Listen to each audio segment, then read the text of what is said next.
Hello po. Magandang gabi po sa lahat. At muli, bago po tayo magpasimula, tayo po muna'y manalangin. Hallelujah Lord, Hallelujah Jesus. Dakilang Diyos, banal at makapangyarihan. Lord God, sa oras nito, kami po ay lumalapit sa iyo. Patuloy ka namin itinataas, pinaparangalan, Lord. Lord, sa gabing ito, Lord, sa aming pagbulay-bulay ng iyong salita. Dalayan ko po, Lord, na patuloy na sa aming mga puso, tulungan niyo po kami na at sa aming isipan na ito'y aming maunawaan. Na kung ang iyong mga salita ay masakit, kung ang iyong mga salita, O Lord, ay nagpapatama, Lord, tulungan niyo po kami na matanggap ito. At patuloy, O Lord, na maranasan namin at maramdaman na kung paano niyo po kami minamahal at kung paano niyo po kami pinapaalalahanan. At maraming salamat din po sa mga babala. At Lord God, maraming salamat dahil ang iyong pag-ibig ay laging naririyan para sa iyong mga anak. Thank you, Lord. Bless niyo po ang iyong salita at dalayan din po namin ang internet connection, O Lord, na ma-settle po at maging maayos. Thank you, Lord. Thank you, Lord. Bless your word. In Jesus' name, Amen. Amen. At sa gabing ito, ang ating topic, marahil ilang beses nyo na rin po itong napakinggan at nabasa ang ating pag-aaralan. So, the persistent prayer. Ako po muna ay magtatanong. How is your prayer life? Mga kapatid, how is your prayer life?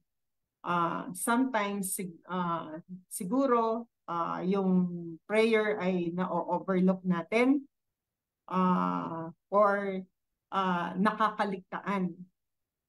Lalo na kung ang prayer mo ay hindi ito regular, paminsan-minsan, o kaya napapabayaan, o kaya naman nalilimutan. O kaya naman minsan kung ang prayer ay ang prayer mo ba ay parang routine na lang. So, minsan naman yung puso mo andun sa prayer mo. Pero you are easily to give up. Yung pinapanalangin mo, yung dinadasal mo sa Panginoon, kapag hindi siya agad nasasagutan, nag-give up ka na ba? Or nagkakaroon ng pag-give up? So, or yung pagtitiwala sa Diyos o yung pananalig mo, masakit di ba po? Kapag yung sa panalangin mo ay hindi nasasagot or tila ba parang ang tagal-tagal na para bang wala pang kasagutan. So, marami po. Isa rin po ako dito na nakakaranas na minsan yung panalangin hindi agad dumarating yung katugunan nito or minsan naman years, months, weeks, or days bago dumating yung kasagutan sa panalangin. Kaya lang minsan yung buhay Kristiyano kapag ganoon yung nararanasan, yung nagkakaroon ng panghihina.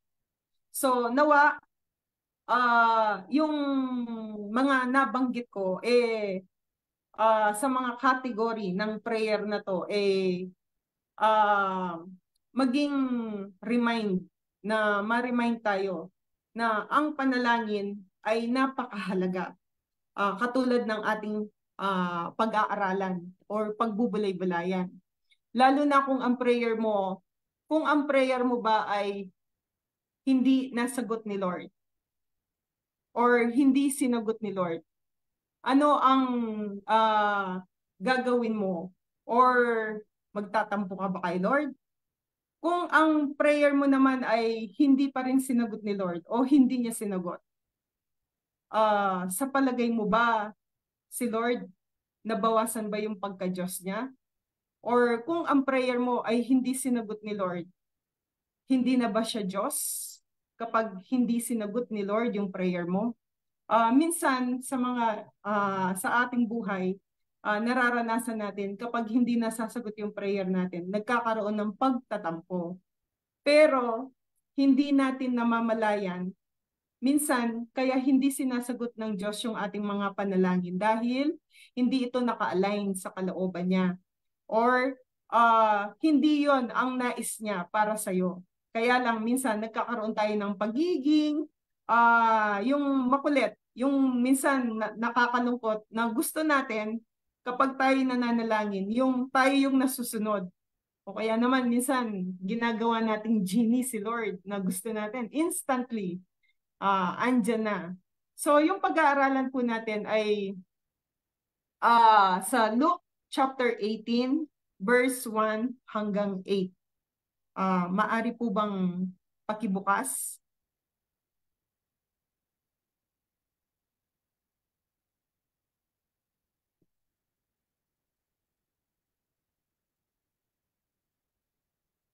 Ang sabi po niya dito, isinalaysay ni Jesus ang isang talinghaga upang ituro sa kanila na dapat silang laging manalangin at huwag mawalan ng pag-asa. Sinabi niya sa isang lungsod ay may isang hukom na walang takot sa Diyos at walang iginagalang na tao. Sa lungsod ding iyon ay may isang byuda. Lagi siyang pumupunta sa hukom at sinasabi, bigyan po ninyo ako ng katarungan sa aking usapin. Tinanggihan siya ng hukom sa loob ng mahabang panahon. Ngunit nang magtagal ay sinabi ng hukom sa sarili, kahit ako'y walang takot sa Diyos at walang iginagalang na tao, ibibigay ko na ang katarungang hinihingi ng biyudang ito sapagkat lagi niya akong ginagambala at baka mainis pa ako sa kanya sa kakapunta niya rito. At nagpatuloy ang Panginoon. Pakinggan ninyo ang sabi ng masamang hukom na iyon. Ngayon, ipagkakait kaya ng Diyos ang katarungan sa mga minamahal, ang katarungan sa mga minamahal niya na dumaraing sa kanya araw at gabi. Sila kaya'y paghihintayin niya ng matagal?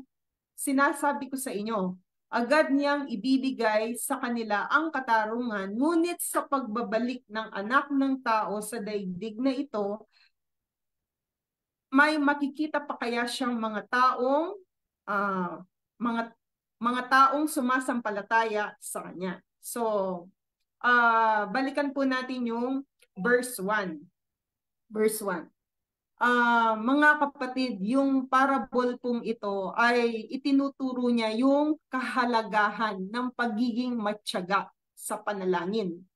Na kung saan na dapat tayong mga Kristiyano sa ating prayer life, magkaroon tayo ng focus, magkaroon tayo ng maging seryoso sa ating mga panalangin. And very detailed. Nung isang araw nga, meron akong narinig na sa aking pamangkin nang nananalangin siya, Lord, bahala ka na sa akin. Lord, bahala ka na sa kapatid ko. Nais ng Diyos na very detailed po tayo sa ating mga panalangin. Ngayon po, balikan po natin yung verse 1. Ang sabi niya dito, isinalaysay ni Jesus ang isang talinghaga upang ituro sa kanila na dapat silang laging manalangin at huwag mawalan ng pag-asa. Dito po sa verse 1, ang sabi po niya dito, yung magkaroon dapat tayo ng mga Kristiyano or mga mananampalataya. Magkaroon tayo ng matibay na faith or pananampalataya sa ating bilang mga nananalangin o dumudulog sa Diyos na kung saan huwag kang mawalan ng pag-asa sa ating mga panalangin na maging determined ka doon sa prayer mo. Katulad ng babaeng balo na kung saan dito sa talinghaga na pinapakita dito yung kanyang pagiging matyaga sa pagdulog doon sa hukom. Na kung saan andun yung focus niya, seryoso siya doon sa bagay na hinihingi niya sa kanyang suliranin. Buksan po natin sa Romans 12:12.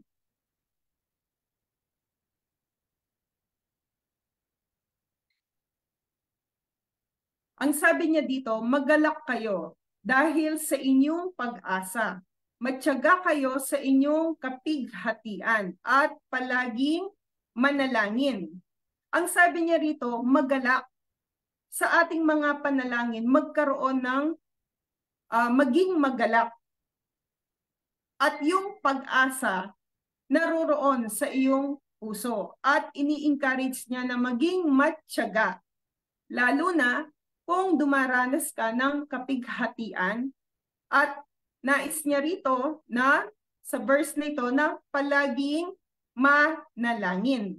Alam niyo ba, ang panalangin, ito ay isang command na inuutos ng Diyos sa atin na tayo dapat ay manalangin. Buksan po natin sa 1 Thessalonians 5:17.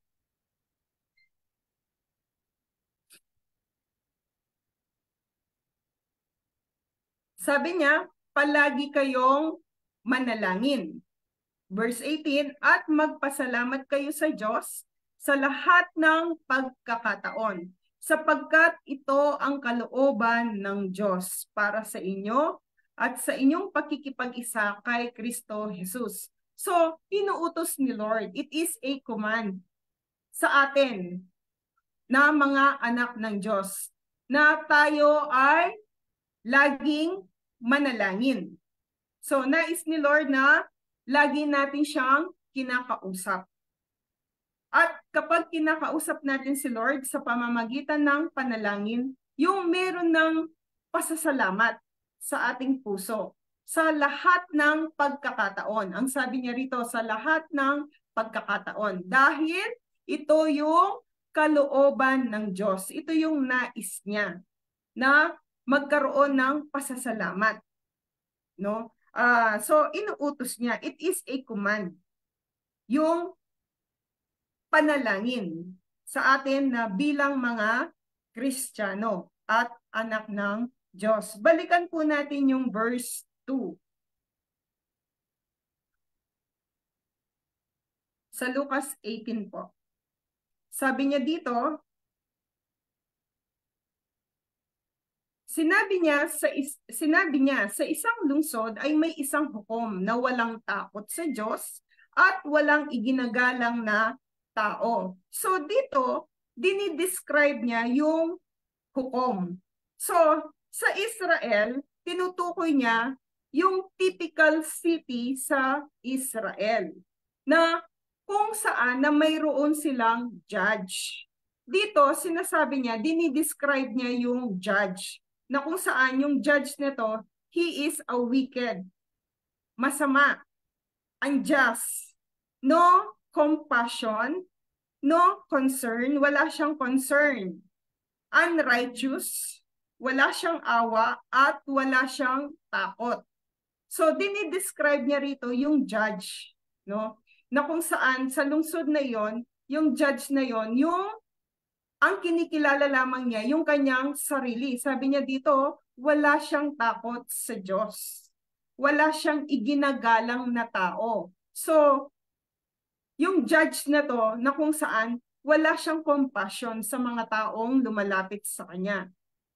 And wala siyang concern. Siguro, marahil yung judge nito after lamang siya dun sa work niya, dun sa trabaho niya. He is unrighteous. No? So, nakakalungkot po, 'di ba? Kung ang judge na to ay sa panahong ito ay ganoon sila. Pero buti na lamang po, meron po tayong Diyos na mahabagin. So, verse 3 po. Pwede po bang sa above version po? Yung verse 3. Ang sabi niya dito, at sa lungsod na iyon, ay may isang babaeng balo na laging pumupunta sa kanya na nagsasabi, bigyan mo ako ng katarungan laban sa aking kaaway. So yung balo o yung widow na kung saan na lagi siyang pumupunta doon sa judge na yon, ibig sabihin, humihingi siya ng katarungan laban sa kanyang mga kaaway. Kaya siya pumupunta doon sa judge dahil meron siyang mga kaaway na kung saan humihingi siya ng katarungan. Sa ASND po, meron po bang version?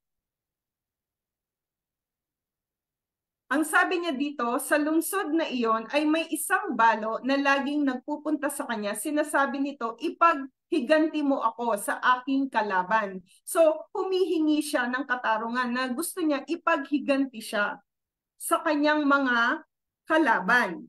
So, yung balong ito na kung saan hindi siya tumitigil. Very persistent siya.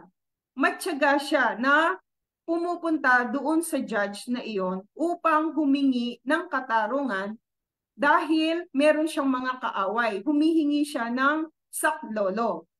So, yung balong ito na kung saan na wala siyang lakas, wala siyang kalaban-laban. Kaya lumalapit siya doon sa judge. So, sa verse 4 and 5, balik po tayo sa RTPB po.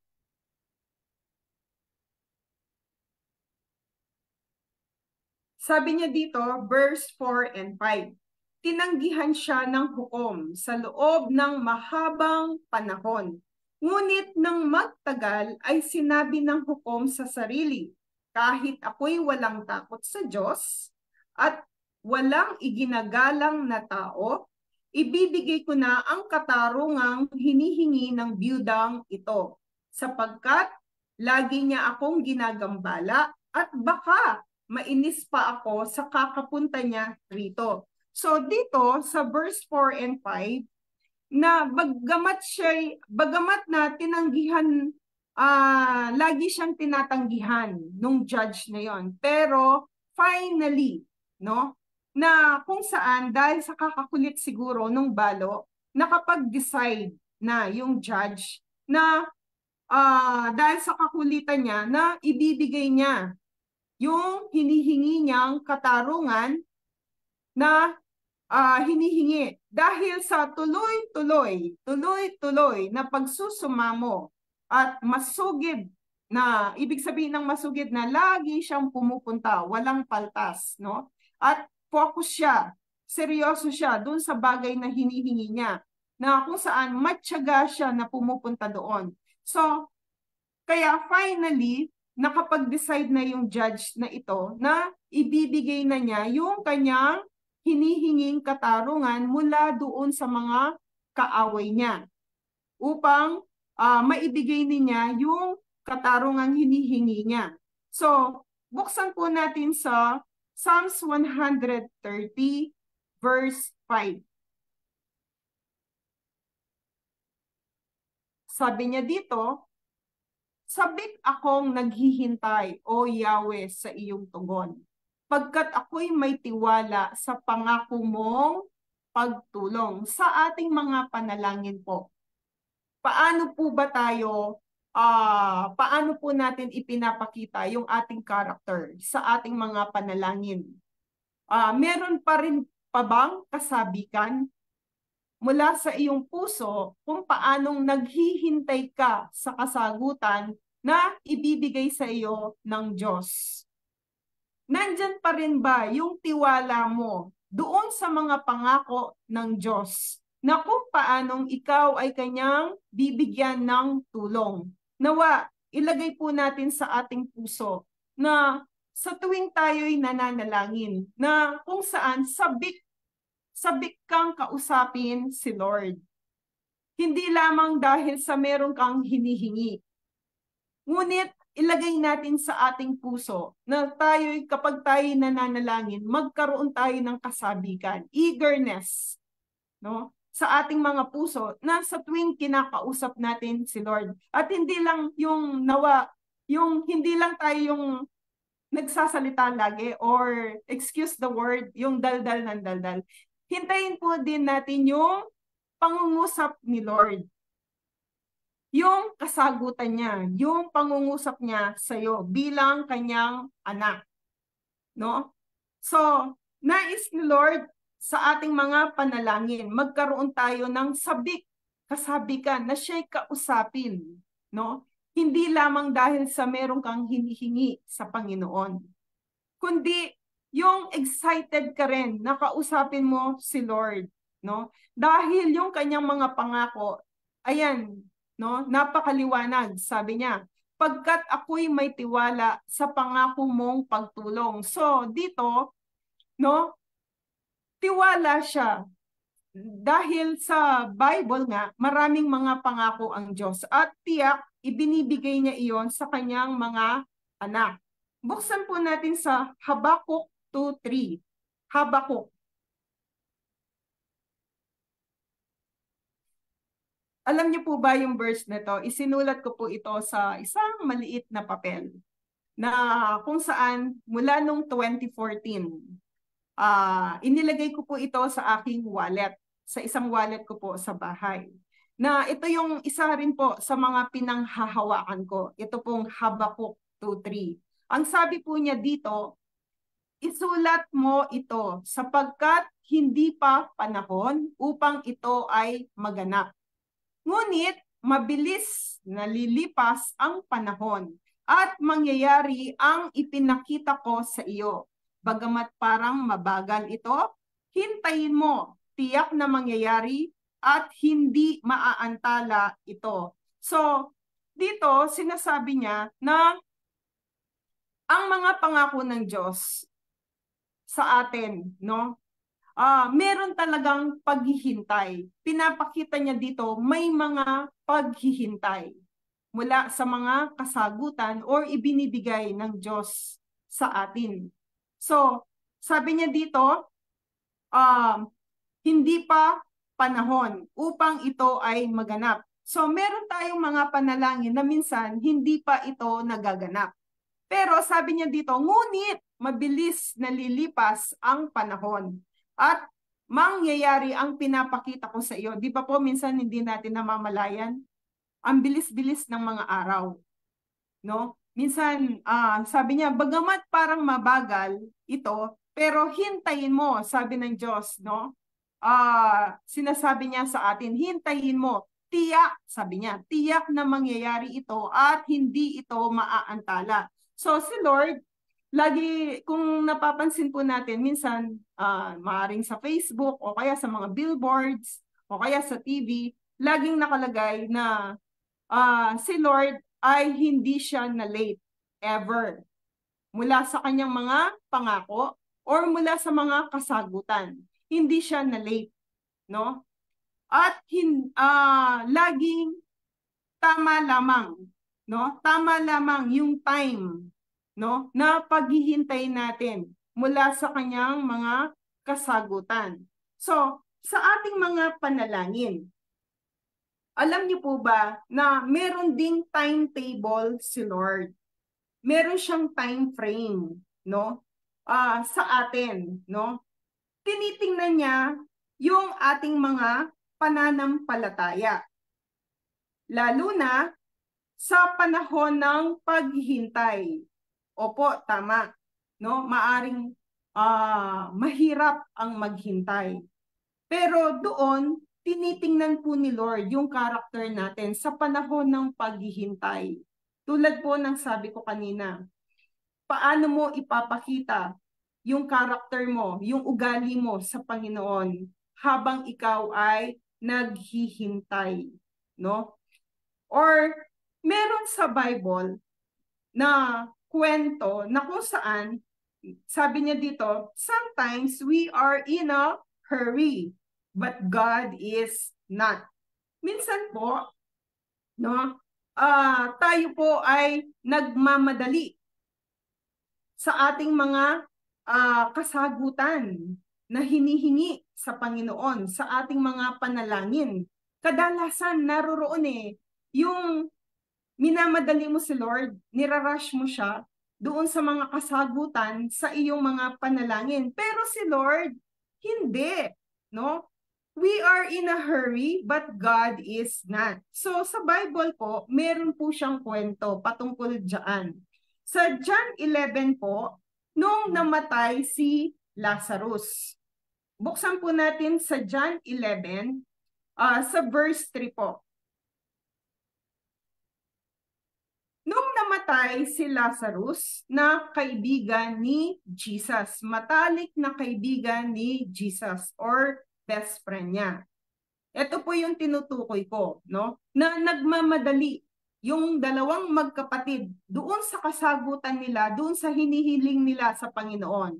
Pero si Lord, meron siyang timetable, no, sa atin. Sabi niya dito sa verse 3, nagpasabi kay Jesus ang magkapatid, Panginoon, minamahal ninyong kaibigan ay may sakit. Dito, sa verse 3, ibinalita na, ipinarating na kay Jesus na si Lazaro po ay meron siyang sakit, no? Na ipinadala na yung mensahe, no, kay Jesus na meron siyang sakit. Tapos, sabi niya dito sa verse 4, nang marinig ito ni Jesus, ay sinabi niya, hindi niya ikamamatay ang sakit na ito. Nangyari iyon upang maparangalan ang Diyos at sa pamamagitan nito ay mapaparangalan ang anak ng Diyos. So, meron purpose. Merong laging purpose si Lord kung bakit minsan matagal yung kasagutan or merong timetable, no? Ang Panginoon mula sa ating mga panalangin. So, dito pinapakita po sa verse 5. Ang sabi niya dito, mahal ni Jesus ang magkakapatid na Maria, Marta, Maria at Lazaro. So mula sa verse 5, no, inilalarawan nito sa verse na ito kung gaano kamahal ni Jesus yung tatlong magkakapatid. Ngayon, sa verse 6, sabi niya, gayunpaman, nagpalipas siya doon ng 2 araw mula nang mabalitaang may sakit si Lazaro. Kasi dito po sa chapter na to, sa kwentong ito, si Jesus nasa Bethany po siya. No? Nasa Bethany po siya at meron din siyang ginagawa doon, ministry. Nangangaral po siya, nagpapagaling ng mga may sakit. So, dito, kahit nabalitaan na niya na merong sakit si Lazaro, na kung saan nagmamadali sina Maria at saka sina Marta na dalawin sila agad ni Jesus. Napuntahan sila agad ni Jesus. Pero sabi niya dito, nag-stay pa ng 2 days nang mabalitaan niyang may sakit si Lazaro. So merong purpose si Lord, no? Dahil dun nga sa pinakita niya, no, na hindi niya ikamamatay yung sakit na yon. Merong mapaparangalan si Lord, ang Diyos Ama, no?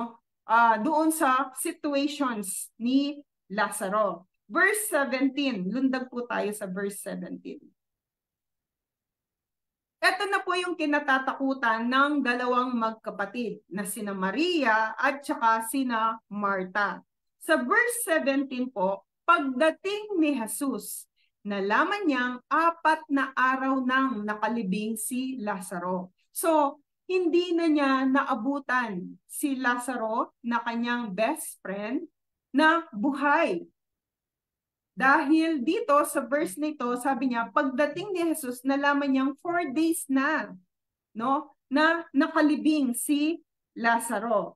So, alam niyo po ba, kapag ang isang tao ay patay na, lalo na kung 4 days na yung nakalipas, alam niyo po ba na ang taong patay na ito ay siguradong nangangamoy na at naaagnas na. At sa Israel po, ang declaration po nila sa isang taong patay kapag ito ay lumipas na yung 4 days sa Israel po. Kapag 4 days na siyang patay, yun, declaration na po na talagang patay na siya. So, dito, dahil 4 days nang patay si Lazaro, so naroroon na naaagnas na siya, nangangamoy na siya, mabaho na siya, no? Pero dahil po ang Diyos natin ay sovereign God at walang imposible sa Kanya. no? Wala pong imposible sa Panginoon. Amen. Sa verse 39 po, lundag po tayo. Sa verse Kaya naman, nung nagpunta na si Jesus doon, nag-utos siya. No? Nag-utos po si Jesus. Sabi niya, alisin ninyo ang bato, utos ni Jesus. Ngunit sumagot si Marta, Panginoon, nangangamoy na po siya. Ngayon, 4 na araw na siyang patay. So, nangangamoy na si Lazaro. Tapos, sabi niya dito, sinabi ni Jesus, hindi ba't sinabi ko sa iyo na kung sasampalataya ka sa akin ay makikita mo ang kaluwalhatian ng Diyos. So, nais po ng Diyos na kapag tayo po ay nananalangin, naroroon na tayo ay sumasampalataya sa Kanya. Yung pagtitiwala natin sa Diyos ay 100% na naroroon sa ating puso. Di ba po? Ang sabi nga po niya sa kanyang salita na kapag yung ating pananampalataya, no, wala or patay po ang ating pananampalataya or yung kasagutan ay lalong magtatagal or lalong hindi natin mararanasan kung sa atin pa lang, no, wala nang makikitang pananampalataya sa ating mga panalangin. Yan din po yung nagiging hadlang minsan sa ating mga Kristiyano.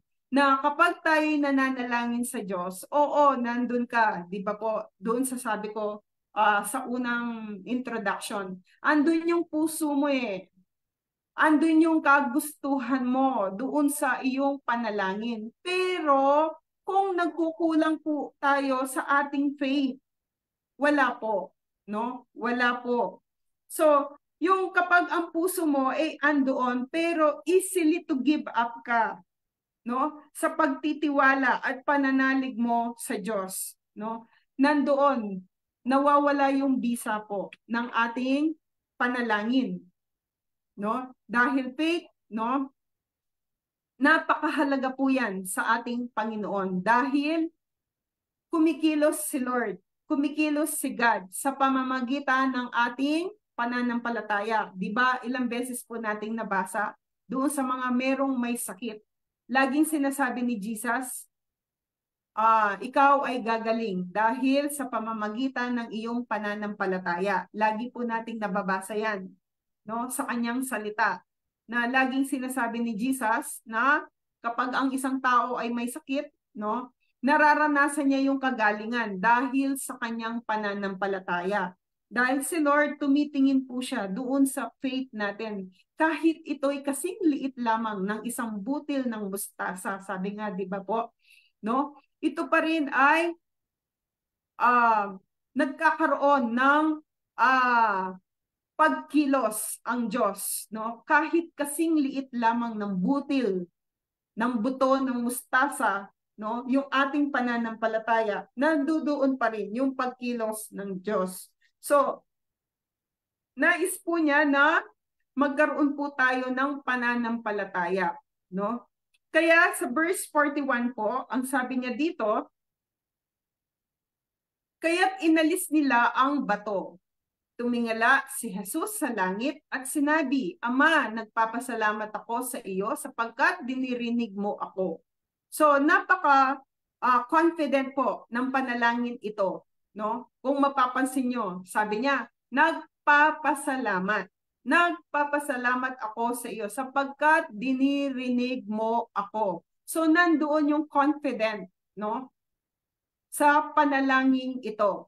Sabi niya, at alam kong lagi mo akong diringgin. Ngunit sinasabi ko ito dahil sa mga taong naririto upang maniwala silang ikaw ang nagsugo sa akin. Kaya verse 43, pagkasabi nito ay sumigaw siya, Lazaro, lumabas ka. Alam niyo po ba, narinig ko sa isang preacher, ang sabi niya, napakahalaga na binanggit ni Jesus yung pangalang Lazaro. Di ba po nasa libingan sila, no? Dahil kapag hindi niya po binanggit ang pangalang Lazaro, tiyak yung mga ibang patay doon ay tatayo din at mabubuhay din. Kaya dito sabi niya sa verse 43, napaka-specific po na binanggit niya ang pangalang Lazaro.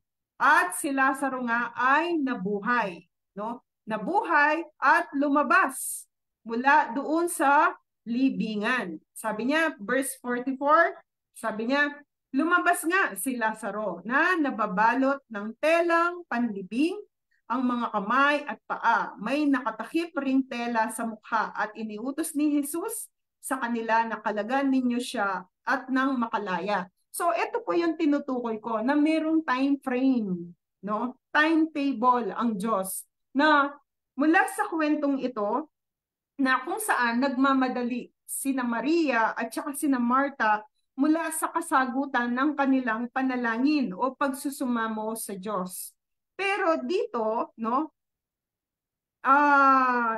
bagamat sila ay nagmamadali, pero si Lord, dahil nga meron siyang timetable, pinakita pa rin niya yung kanyang kapangyarihan at yung kanyang kabutihan at pagmamahal sa mga magkakapatid na ito.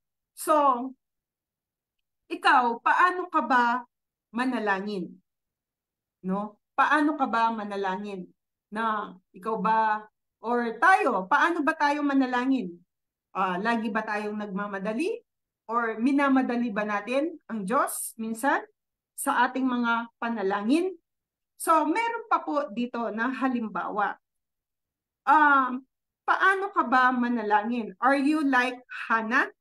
Buksan po natin sa 1 Samuel chapter 1, verse 10.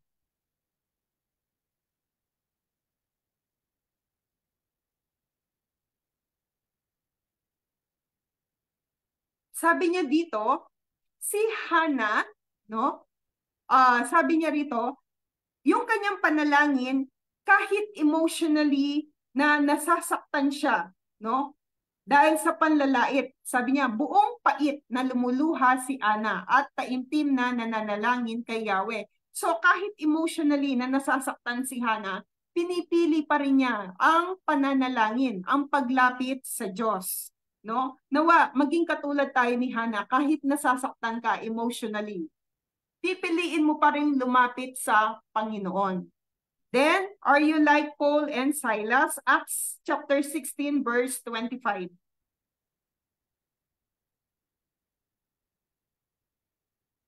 So dito, ang sabi niya, nang maghahating gabi na, sina Pablo at Silas ay nanalangin at umaawit ng mga himno at nakikinig naman ang mga ibang bilanggo. Dito sa kwentong ito, sina Pablo at Silas, sila ay binugbog, no? Sila ay binugbog at masakit ang kanilang katawan.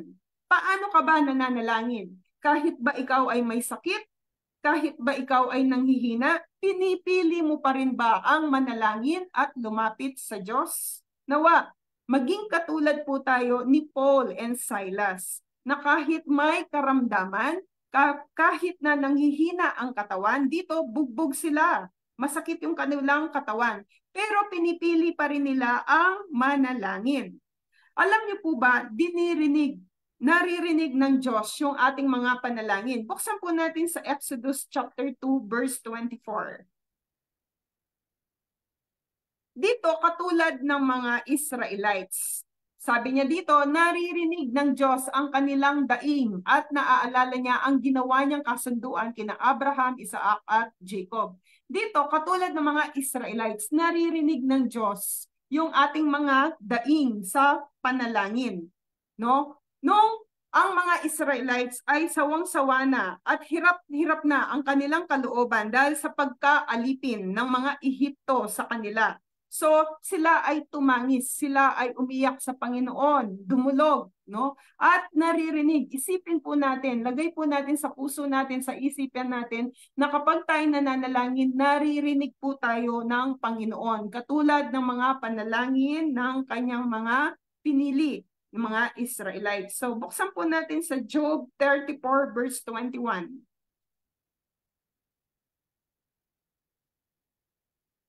Ang sabi niya dito, 30, 40. Bawat kilos ng tao ay tinitingnan niya. Ang bawat hakbang nito ay di lingid sa kanya. So lahat po ng ating kinikilos, no? Nakikita yan ni Lord. So hindi na kailangan ni Lord yung CCTV, no? Kahit nasa ang lugar ka pa, no? Nasa bundok ka man, nasa loob ka man ng kuweba, nasa ilalim ka man ng dagat, bawat kilos ng kanyang mga anak ay tinitingnan niya, no? At ang bawat hakbang nito ay hindi nalilingid. So kahit yung laman ng ating puso, ng ating isipan ay hindi nalilingid sa ating Panginoon dahil He is a sovereign God. Next, Matthew 7 verse 11.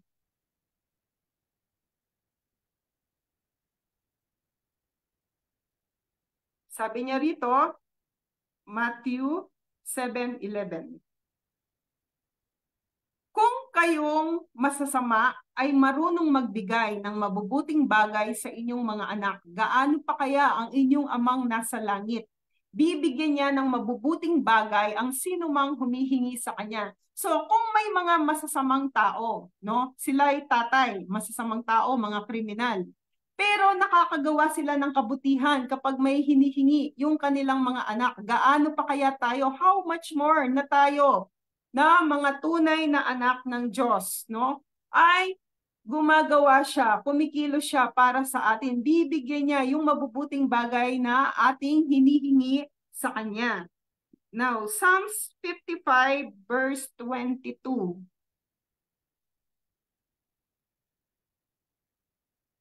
Sabi niya dito, ilagak kay Yahweh ang iyong suliranin. Aalalayan ka at ipagtatanggol rin. Ang taong matuwid ay di niya bibiguin. Alam niyo po ba nung nabasa ko to?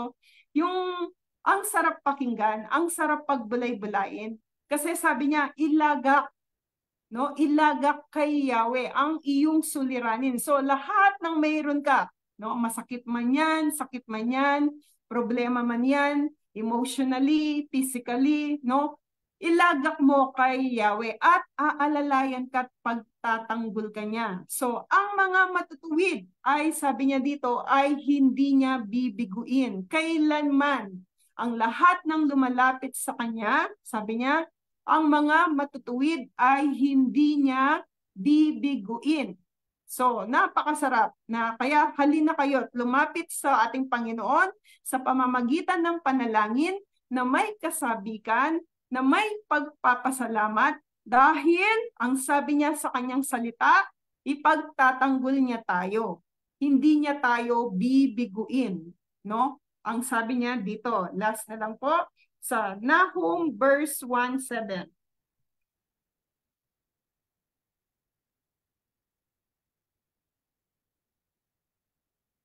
Si Yahweh ay napakabuti, matibay na kanlungan sa panahon ng kaguluhan, mga nananalig sa kanya'y kanyang inaalagaan.